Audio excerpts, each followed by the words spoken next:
It makes sense completely to me, sensei. Mhm.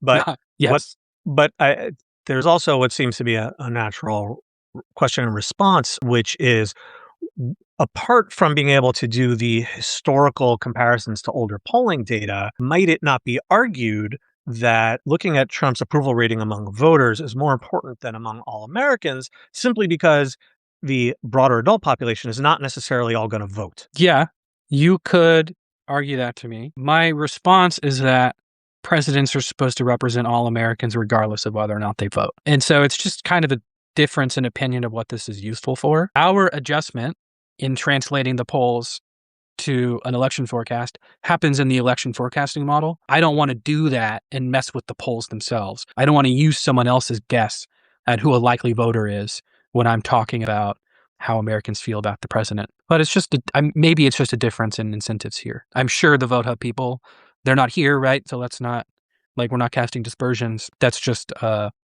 difference, I think, in our methodologies. I'm sure this will come up again, and maybe we can just link this episode in response.